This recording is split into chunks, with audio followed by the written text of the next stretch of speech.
इस टाइम पाकिस्तान दे विच एक इदां दा महकमा बचया वा जिहड़ा हर बंदे नूं हर महकमे नूं टक्कर दे सकदा वा।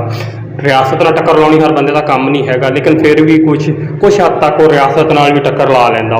वो महकमा हैगा इस टाइम पाकिस्तान दे विच वकीलां दा, और माशाअल्लाह वकीलां दी हुकूमत भी नहीं हैगी, लेकिन ओपोजिशन हैगी, उन्हां दी सुणसनी जी हैगी, असैंबली दे विच भी हैगे ने। और अजकल हर वकील का तकरीबन यूट्यूब चैनल आ, हर वकील ही कानून का मशवरा देंदा वा। ये कानून की गल तो नहीं हैगी, कुछ उन्होंने अपने तो जो पैंदी है ना, तो फिर वो कानून होर कढ़ लेंदे। ये कानून की गल नहीं किते नहीं हैगी।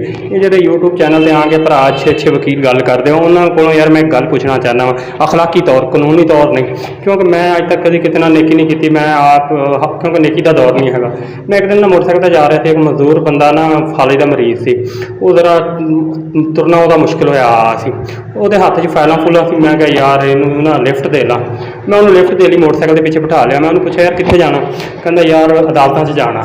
मैं क्या अदालतों 'च खैर है यार, तू तो बंदा है, तुरना भी औखा होया। कहता यार मैं उत्थे स्टाम फरोश हाँ। अच्छा मैं क्या स्टाम फरोश चलो। मैं क्या यार कितने बहना, उन्हें मैंने दसिया वकील का नाम लिया यार, वो चैंबर के अगे बहना। मैं क्या यार किराया वगैरह तार दें, कहता हाँ। मैं क्या किन्ना, कहता 5000 रुपये किराया तार दा। मैं क्या 5 तू तार दें तो बकाया वकील साहब किन्ना तार दे।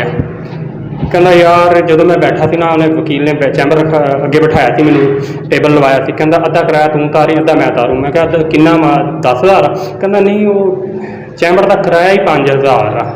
मैं सुन के हैरान, मैं क्या यार 5000 वो तो तू तार दी, अद्धा किधरों हो गया। कहता फिर मैं किराया ही अद्धा नहीं तारदा, मैं बिजली का बिल पूरा तारदा, और उत्थे जो नैट लगा वकील साहब चलाते वाईफाई लगी है, वह बिल भी मैं तारदा। मैं सुन के हैरान, मैं क्या यार तू मजदूर बंदा है तो इन्नी कमाई। कहता यार की करिए, अगर उन्होंने वकील नाल गल की, कहता यार अपना बैंक चक ला अगों। गल करन दा मकसद ये है यार तुसीं कानून दस दिओ, अखलाक दस दिओ यार, कि ये कानूनी तौर पर छड्ड दो, कानून तुहाडे तो बेहतर कोई नहीं जाने। अखलाकी तौर कोई है एक वकील जिहड़ा कार ते आउंदा वा, जिहदी अपनी कोठी आ, ओहदा बिजली का बिल भी एक मजदूर बंदा चके, जिन्हें थोड़े कमाने, जो मोटरसाइकिल भी नहीं अफोर्ड कर सकता, वो चके। यार अखलाकी तौर कोई वकील इदा आके कह सकता कि मैं गलत, उस बंदे ने गलत किया वा, चलो मैनू पता लग जाए यार, कितने होर पता लग जाए यार झूठ मारते हैं ये टेबल रख के जोड़े बैठे यार। तो वकीलों की माशाअल्लाह अल्लाह ताला ने इन्नी हैसियत दी हुई है कि वह कार पर आते हैं, उन्होंने अपनी रैशा अपनिया ने, जोड़े अगे बेंच रख के स्टाम फरोश बैठे हैं, वो 80% जोड़े बेचारे किराए पर बैठे हैं और मोटरसाइकिलों पर आते, इन्ना फोन नहीं कर सकते। वो भी तुसीं अपना किराया भी उन्होंने चुकाते हो, अपना खर्चा भी उन्होंने चुकाते हो।